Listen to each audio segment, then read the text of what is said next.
Hey there, good morning, good day, good afternoon. Clark Brown for a new episode of Disaster Podcaster. Hey, how's it going, everybody? Short podcast today.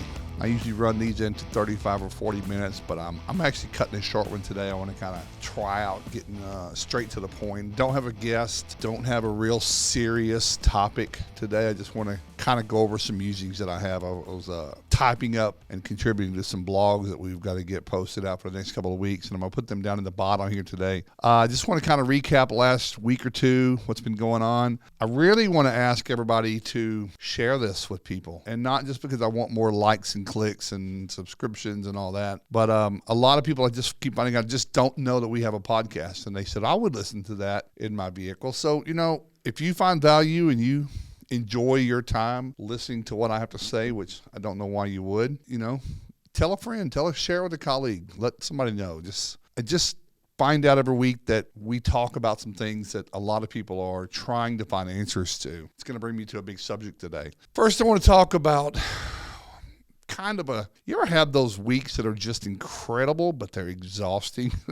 We had that last week. Toby and I both spent the full week in the United States of Texas last week, and we went down to visit a new client. I toured around and saw a few old friends and colleagues that I'll talk about in a moment, and then we went up and met with some current clients, and then we ended up having a big gathering for a dinner on Thursday night with a bunch of restorers, and it was freaking great. It was really great, and I'll tell you why. So we started out in Houston, and then I went over to San Antonio. Had breakfast with one of the founders of Procure. Great product. I've used it. I recommend it for what it's used for often, and went up and had a lunch with a restorer and had dinner one night with a director of operations for one of the nation's largest disaster companies, and Cotton. I had dinner with Cotton, with Brian Miller, good friend of mine. You may not know him. Here's what's interesting is some of the big people, really, I say big, impactful, productive people are not in these Facebook groups. And I know that's where a lot of my listeners come from. That's where I spend a lot of my time. But I want everyone to know that there's a lot of people that are living their life and don't know anything about the Rebels, Restoration Nation, or Water Damage Restoration Group, or whatever they are. It's just not where they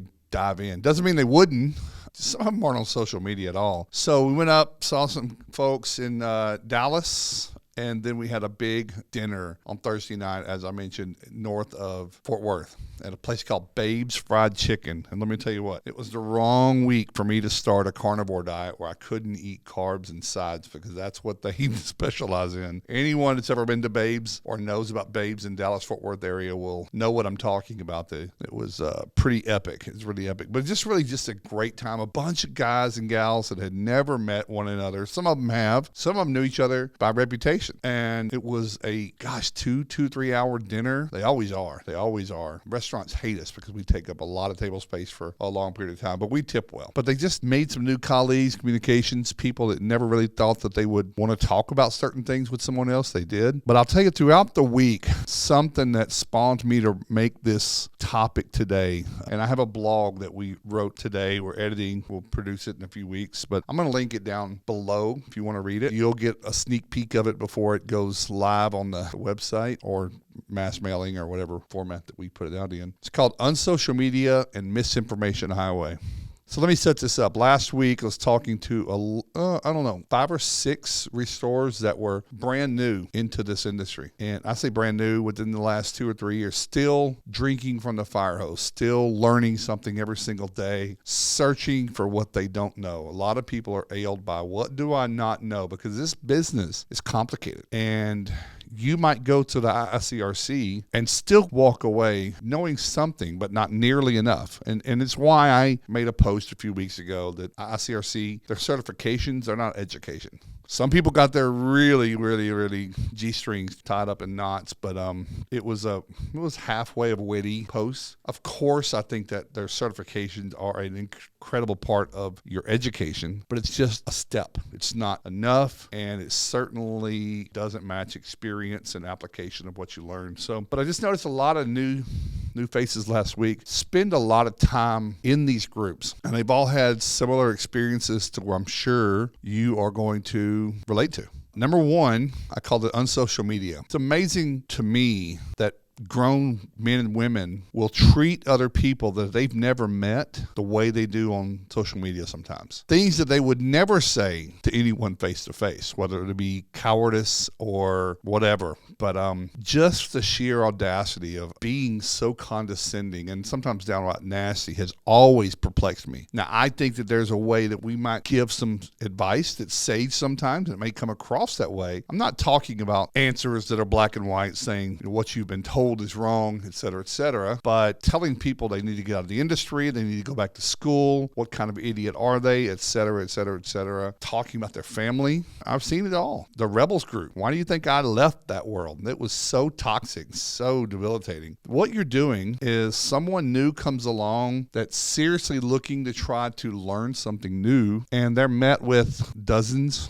hundreds of comments that are a mix of helpful, unhelpful, destructive, misinformation. And that person may or may do a few different things. And that's what this blog's about. They may disappear, go underground, never ask another question, be completely embarrassed, frustrated, irritated, but they might stay around to lurk. Lurkers are big in social media groups, people who will never ask or say anything. Why do you think that is? It's because of this, because of the just fear of the people that have been doing this a while. And by the way, doesn't mean they necessarily do it right, but they've been doing this for any period of time, that they've self-created this narrative that they know everything, and they will treat people this way. So what we have is this system, this environment, where people won't ask any more questions, and they will continue to possibly do things wrong and never really trust anyone else that really tells them anything online, and then turn around and our industry will use those people and those behaviors as not part of our industry, when we had an ideal opportunity to speak up and help someone. Now, that's certainly not everyone. There are certain people who always are empathetic or understanding, or ask more clarifying questions to make sure they know what they're being asked, and then hopefully provide some sage advice. The other side is, if you ask a question in those groups, you get 314 direct messages or comments about a product or a service that they either sell, or a friend of theirs sells, or a software that they like, and oftentimes has nothing to do with what they even ask. And it's so confusing, that whole world, for someone who doesn't know anything. And I think what is missed by a lot of people is, if you've been around this business for a while, some things you've learned, hopefully from the right way, that what you've learned, it's hard to unlearn. And it's hard to remember what it was like to not know something. And that's why we see such polarizing comments and reactions from people, is because they can't relate to what it was like 8 years ago, 12 years ago, 30 years ago, stumbling through trying to build a business and spending money and time and hardship and hurting people or whatever and making mistakes, but they didn't have somebody to ask. There wasn't the internet. So this all creates a real dangerous potential for us to do what many of us are trying to do, which was clean up this industry. So maybe as a takeaway, just think about it for a minute. If someone's asking a question that to you might seem very freshman or early, it's an opportunity. And they aren't asking because they're trying to be snarky or smart. You're the one doing that back. So just for a moment, just imagine that they had to probably suck up a whole lot of courage to make that post, to make that comment. And then maybe the right answer will create one more micro step towards our industry being more in line with the people we want to be doing it right. The other part of that conversation was the misinformation. And again, last week, many people told me they read this by so-and-so in the Rebels, and they saw this and they saw that. And it's really just more about the internet in general. It's an avalanche. It's an absolute tsunami of information coming across. And I think sometimes the old telephone game, where in school a teacher would whisper something into one ear of a student, and then they're on the line, they would turn and whisper it, and how it would come out completely different at the end. I think people have learned things. They have adjusted what they heard and only listened to a little bit of it and didn't put the whole picture together, and now have created a completely different narrative and lesson. And now they're teaching other people that. And that's pretty bad. It's pretty harmful. And it's, again, extremely confusing, causing people to ask questions to try to clarify, and then they get met with the mob, as I mentioned before. YouTube recently made a statement that currently, January 2023, an average of 3.7 million videos a day are uploaded a day. So that the volume of information being put online through groups, through Facebook, through Instagram, or whichever other nefarious snooping government, whatever you want to call it, platform that we're all playing in, there are people there trying to just sell you something. And they don't always have the information that's best for you. And sometimes it's parts and nuggets of the right information until you go to the other. First off, some people just can't afford to be paying top dollar for a lot of things. Coaching, mentoring. We talk to a lot of people in our business about coaching, mentoring, and we're quick to say it just might be a little early. I think mentoring is incredibly important, but hiring a coach or a consultant at a very, very, very young, small age when cash flow is everything, I recommend against that. And we have some other options to send people towards that. But mostly I just say, go to Restoration Nation on Facebook or our private group, Restoration Nation. And no one in that group is making snarky comments. No one there is making someone feel bad. That doesn't exist there. Our moderators have absolute kill power. It's part of the getting into the group. You agree to the rules, and the rules say that you don't do that. You don't need a rule to not be an asshole. So if you're an asshole, you're immediately eradicated, okay? So there's one thing. So I hope that we're creating something that can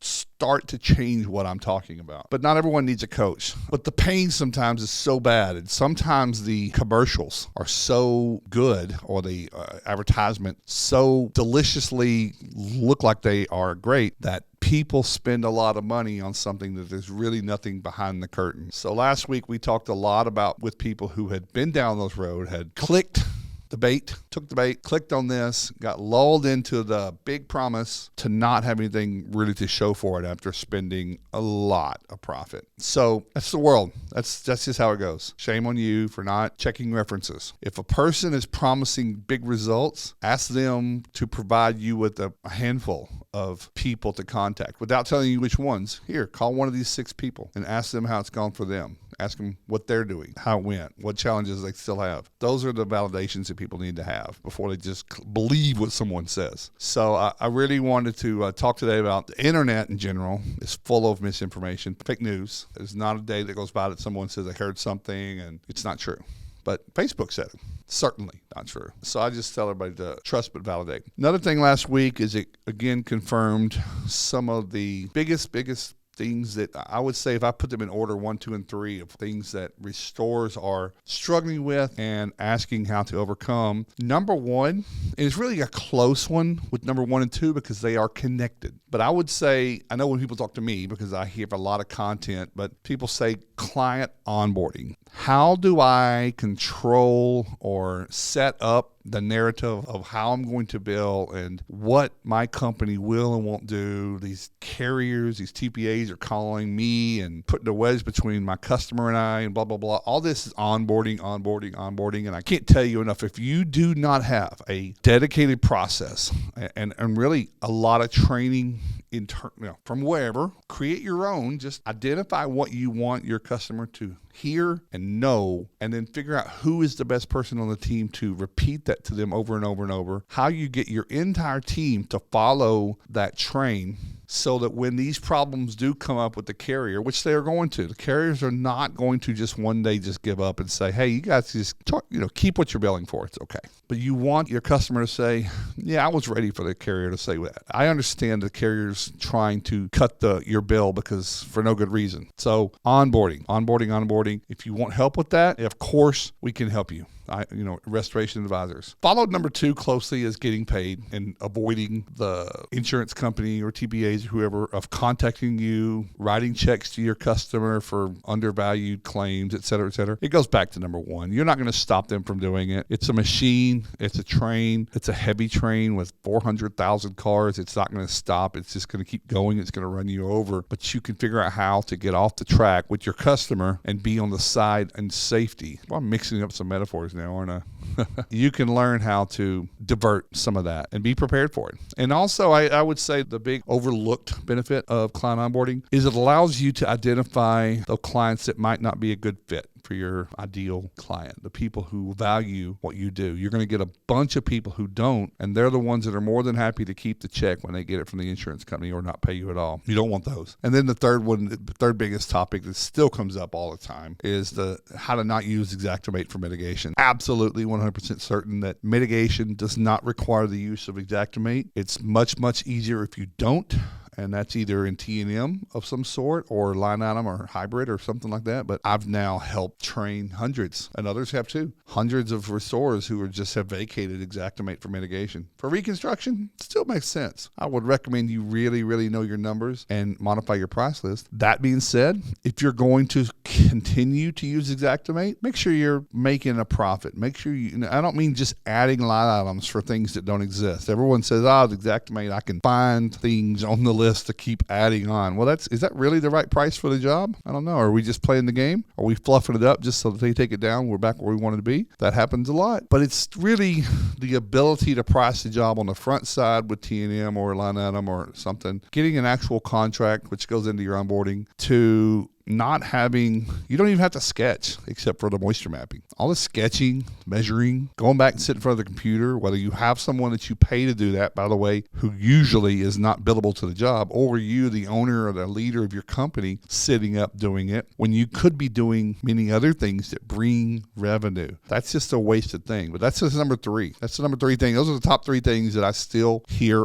from a lot of people. Lastly, I'll tell you what's going to happen for the next month or two. Right now, a lot of people have huge receivables on their books from the freezes. They found out really, really quick that they took on a whole lot of work and they had a whole lot of payroll that was overtime, double time, whatever that was. And now the insurance company is realizing how much money they have to pay out, and they have clogged up the bank. So you're sitting on a whole lot of money, probably calling the insurance company every day or have someone on your staff that's paid a salary to do so, which is overhead.